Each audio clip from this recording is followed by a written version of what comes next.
안녕하십니까.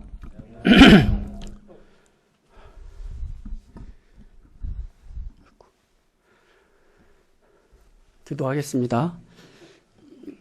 사랑과 은혜가 많으신 하나님 아버지, 주일 예배를 허락해 주셔서 감사합니다. 주일 예배를 통해서 하나님의 말씀이 온전히 들려지게 도와주시고 또 하나님의 영광이 드러나는 귀한 예배가 될 수 있도록 도와주십시오. 또 제가 말씀을 온전히 섬길 수 있도록 성령님께서 우리와 함께하여 주시기를 기도합니다. 예수님의 이름으로 기도하였습니다. 아멘.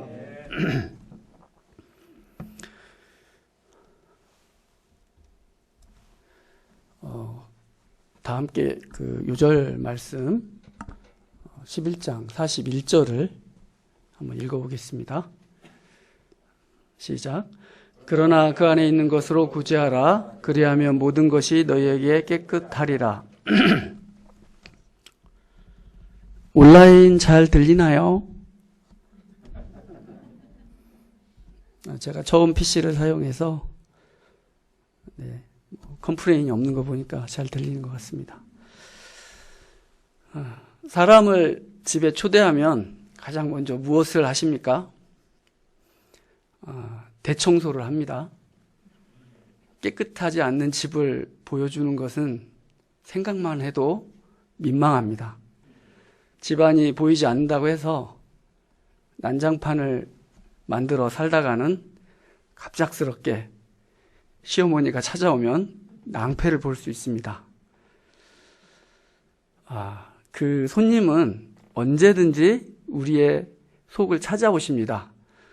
그러므로 우리는 겉도 깨끗하게 해야 하지만 속도 깨끗하게 해야 합니다. 속을 깨끗이 하는 것은 어떻게 하는 겁니까? 누구든지 등불을 켜서 지하실이나 돛박 아래 두지 않습니다. 돛박은 쌀을 푸는 사각진 그런 용기를 말합니다. 집에 들어오는 사람이 빛을 볼 수 있도록 등잔 위에 둡니다.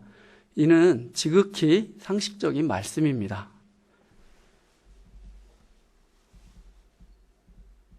한국에너지공단 직원의 입장에서 보면 에너지를 합리적으로 소비하는 행위에 관한 아주 당연한 내용입니다. 우리 몸에서 그러면 등불의 역할을 하는 곳은 어디입니까? 34절입니다. 내 몸의 등불은 눈이라. 내 눈이 성하면 온몸이 밝을 것이요 만일 나쁘면 내 몸도 어두우리라. 눈은 몸 밖으로부터 빛을 받아들이는 기능을 합니다. 우리가 지금 서로 바라볼 수 있는 것은 우리 눈이 형광등 빛을 받아들이기 때문입니다. 눈이 성하면 빛이 잘 들어와서 몸이 밝아집니다. 조그만 바늘귀에 쉴도 낄 수 있고 계단에서도 넘어지지 않고 잘 걸을 수 있습니다. 반대로 눈이 나쁘면 캄캄한 어둠 속에 있을 수밖에 없습니다. 예수님의 비유가 상당히 과학적입니다.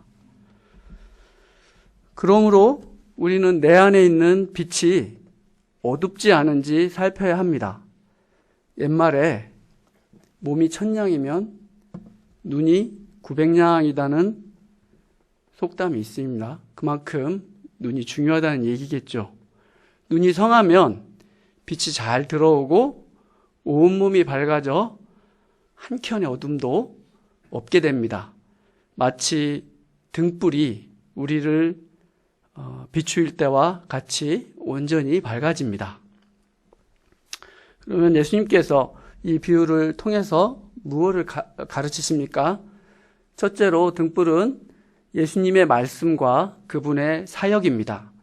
예수님은 말씀과 사역을 모든 사람이 다 보도록 밝히 드러내십니다. 둘째로 성한 눈은 말씀을 받는 자세입니다. 성한 눈은 예수님의 말씀을 영접함을 뜻합니다. 느느웨 사람들은 성한 눈을 가졌습니다. 요나가 메시지를 설렁설렁 전했지만 그들은 진심으로 듣고 영접하여 구원을 받았습니다. 등불이신 예수님의 말씀을 듣고 받아들이면 삶이 밝아집니다. 반대로 눈을 감으면, 즉 말씀을 받아들이지 않으면 어둠에 시달릴 수밖에 없습니다. 우리는 때때로 어둡습니다. 자신의 장래를 생각하면 어두워질 때가 있습니다. 또 자식을 생각하면 어둡습니다. 건강에 문제가 생기면 또 막 어둡습니다. 양이 잘 자라지 않으면 또 어둡죠. 이런 어두움이 드리워질 때 눈을 크게 뜨고 등불이신 예수님의 말씀을 영접하면 그 상황과 상관없이 마음과 삶이 밝아집니다. 이제 눈을 크게 뜨고 등불이신 예수님의 말씀을 영접하십시다. 예수님의 말씀에 감명을 받았는지 한 바리새인이 예수님을 점심 식사에 초대하였습니다. 근데 예수님께서 손을 씻지 않고 식사를 하자 그는 깜짝 놀라서 눈이 부릅 떠졌습니다. 식사 전에 손을 씻는 것은 위생 문제이면서 종교의식이었습니다. 바리새인은 공개적으로 손 씻는 의식을 과시했고 그것을 모든 사람에게 요구했습니다. 그들은 하나님 앞에서 거룩한 삶을 살려고 손을 깨끗이 씻었습니다.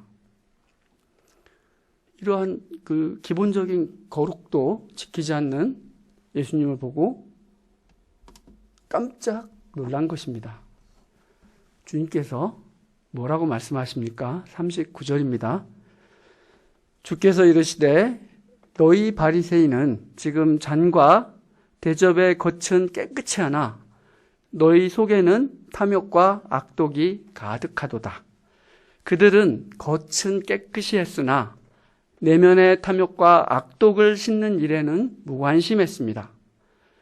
그들은 어리석은 사람입니다. 그들이 겉만 씻는 이유는 하나님을 모르기 때문입니다. 하나님은 겉도 만드시고 속도 만들었습니다. 그들은 하나님께서 외모만 보시는 줄 알았습니다. 그러나 하나님은 사람의 외적인 행위뿐만 아니라 존재에도 관심을 기울이십니다. 그러므로 속도 씻는 현명한 사람이 되어야 합니다. 사람들은 외모에 신경을 쓸 수밖에 없습니다. 우리 사회가 외모 중심으로 평가가 이루어지는 경향이 있기 때문입니다. 저는 가끔 신입직원 채용 면접관으로 참여하고 있습니다. 실력 있고 인성이 좋은 사람을 뽑아달라는 요청을 받습니다. 그런데 사실 실력의 우열을 가리는 것도 힘들지만 좋은 인성을 가진 지원자를 찾는 것은 더 어렵습니다.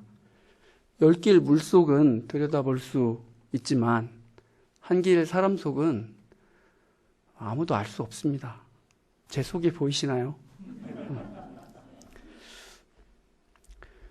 하지만 우리의 속을 만드신 하나님께서는 우리의 내면을 훤히 들여다보십니다.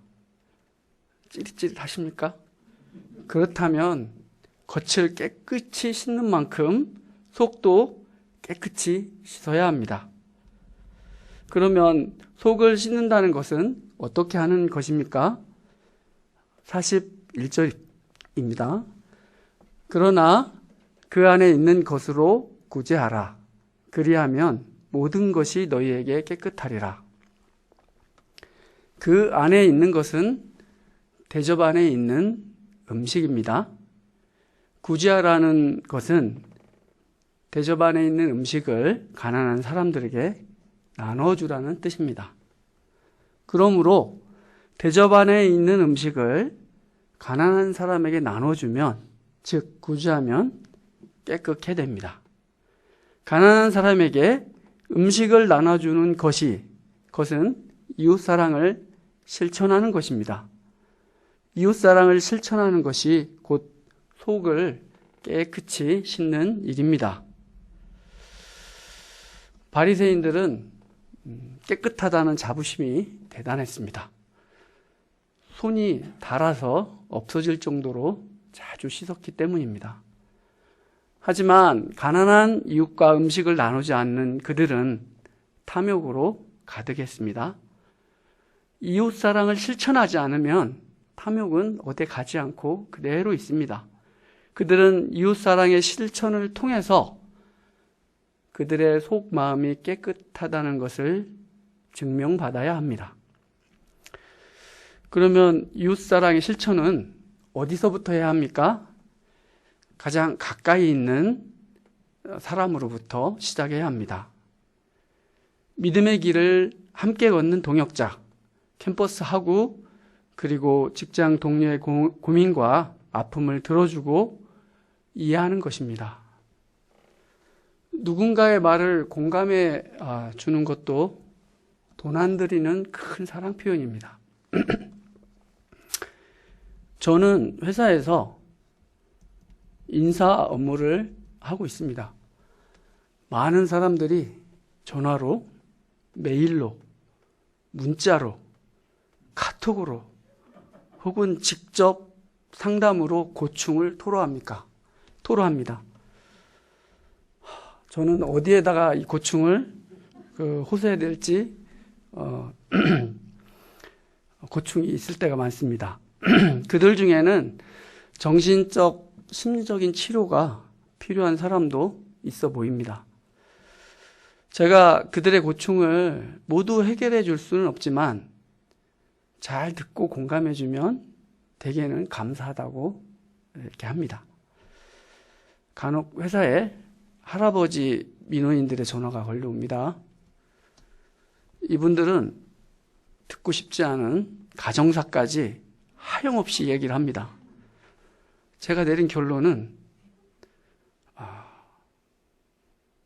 이분들이 대화 상대가 필요한 외로운 사람들이라는 것입니다. 공공기관 직원들이 전화해줄 교육을 잘 받아서 잘 들어주거든요. 이처럼 우리에게 도움을 청하는 그들에게 사랑을 표현하는 것이 가장 우선입니다. 우리가 어떤 모양으로든지 이웃사랑을 표현해 갈 때 우리의 속사람은 깨끗해집니다. 우리가 삶의 현장에서 이렇게 사랑을 실천하지 않으면 어떻게 됩니까? 화가 미칩니다. 바리새인들은 11조를 바치라는 하나님의 말씀에 순종해서 열심히 드렸습니다. 11조에 해당되지 않는 채소까지도 열심히 드렸습니다. 그들은 하나님을 그만큼 사랑한다는 표현을 한 것입니다. 하지만 그들의 문제는 11조는 바치면서 하나님께 대한 사랑을 버린 것입니다. 하나님께 대한 사랑은 이웃 사랑을 말합니다. 그들은 11조는 바치면서 이웃 사랑은 버렸습니다. 하나님 사랑은 이웃 사랑으로 나타나고 이웃 사랑은 하나님의 사랑으로 나타나야 합니다. 하나님의 사랑이 이웃 사랑으로 표현되지 못하면 그 사람은 하나님의 자녀로 인정받지 못합니다. 또 누가 화를 당합니까? 회당의 높은 자리와 시장에서 문안받는 것을 기뻐하는 사람에게 화가 있습니다. 이런 사람들은 온통 관심이 자기 종교적, 세상적 명예와 권력에만 집중되어 있는 사람입니다. 종교 지도자들로서 양들에 대한 사랑은 없고 자기에만 넘치는 그들에게 화가 미칠 수밖에 없습니다. 또 누가 화를 당합니까? 평토장한 무덤 같은 사람입니다. 평토장한 무덤은 겉모양이 둥근 봉 모양이 아니라 평평한 무덤입니다. 사람들은 그런 무덤을 구별하지 못해서 밟기 쉽습니다. 무덤을 만지면 우리는 부정한 사람이 됩니다. 바리새인은 그런 무덤처럼 겉으로는 의로운 사람인데 속은 부정했습니다. 본인들뿐만 아니라 다른 사람까지 부정하게 만드는 그들에게 화가 있습니다. 예수님의 팩폭이 이렇게 이어지자 한 율법사가 예수님께 대답했습니다. 선생님, 우리까지 모욕하십니까? 율법사는 자기는 바리새인과 다르다고 생각했습니다. 예수님은 그들에게도 화를 내십니다. 율법사들은 지기 어려운 짐을 사람들에게 지우고 그들을 돕기 위하여 손가락 하나도 까딱하지 않았기 때문입니다. 그들은 하나님의 말씀에 순종한다는 명목으로 지키기 힘든 세부 규정을 수없이 만들어 놓고 백성들의 연약함에는 전혀 관심이 없었습니다. 그들은 감당할 수 없는 짐을 백성에게 지운 것 때문에, 그리고 도와주지도 않은 것 때문에 화를 면할 수 없습니다. 또 그들은 왜 화를 입습니까? 그들의 조상이 죽인 선지자들의 무덤을 화려하게 치장하기 때문입니다. 선지자들의 무덤을 치장하는 일을 통해 자기들이 그 선지자의 후손임을 자랑했습니다. 그러나 그들은 선지자들을 죽인 조상들의 행위를 옳게 여기면서, 그러니까 자기 아버지가 한 일은 옳게 여기면서 겉으로는 무덤을 치장하고 있습니다. 겉과 속이 너무 다르죠? 정말 뻔뻔한 사람들입니다. 이런 사람들에게도 화가 미칩니다. 이런 그들의 행태를 아시고 지혜로우신 하나님은 사람들이 선지자와 사도를 죽이고 박해할 것을 미리 말씀하셨습니다. 그러므로 창세 이후로 흘린 모든 선지자의 피를 이 세대가 책임져야 합니다.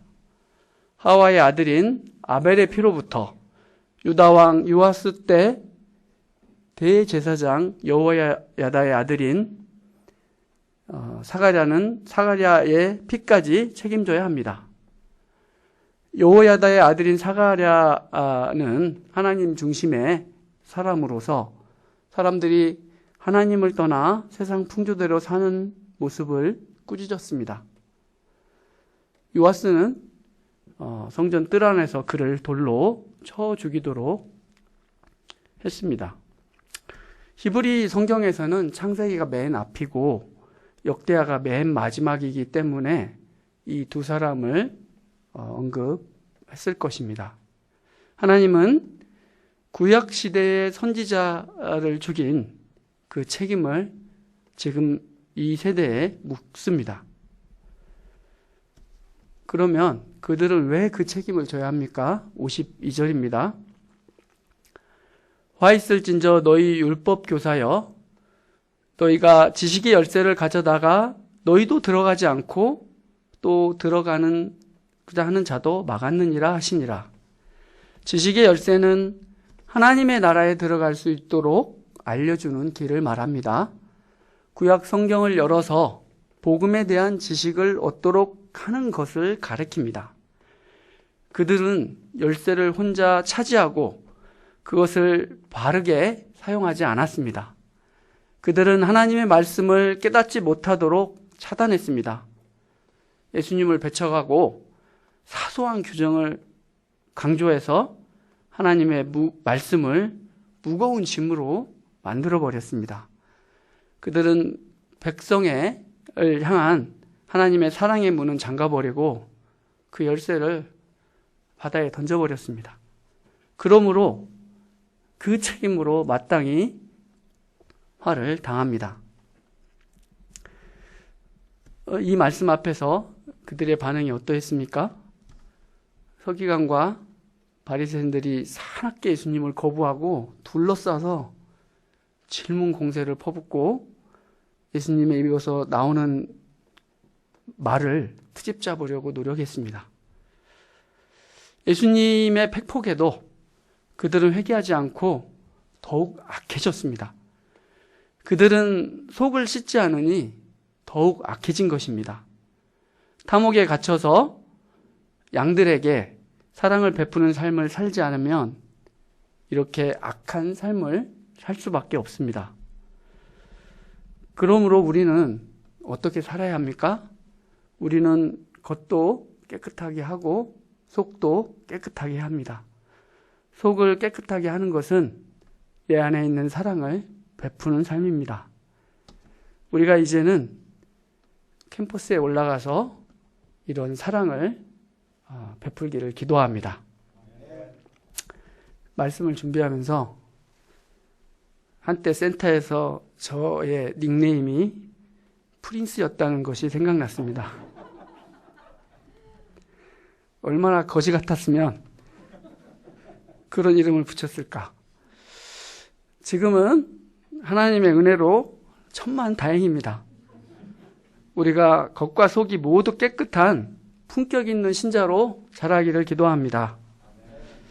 기도하겠습니다. 사랑과 은혜가 많으신 하나님 아버지, 이 시간 속과 겉이 깨끗한 사람이 되도록 말씀해 주셔서 감사합니다. 속을 깨끗이 하는 것은 우리가 가진 것들을 가지고 이웃사랑을 실천하는 것임을 배웁니다. 우리가 동역자와 또 주변에 있는 사람들, 또 우리에게 도움을 청하는 그들에게 사랑의 실천을 통해서 하나님도 사랑하고 또 이웃을 사랑하는 깨끗한 사람들이 될 수 있기를 간절하게 기도합니다. 하나님 아버지, 특별히 캐나다에서 영어로 말씀 전하시는 안스테반 목자님께 함께 하시고 건강을 주시고 말씀을 온전히 전할 수 있도록 도와주시기를 간절히 기도합니다. 또 우리 명한 목자님에게 강건함을 허락해 주시기를 간절히 기도합니다. 주진호 스타벤에게도 가정교회를 이루는 은혜를 허락해 주시기를 간절히 기도합니다. 오늘 귀한 말씀을 주셔서 감사하고 예수님의 이름으로 기도하였습니다. 아멘.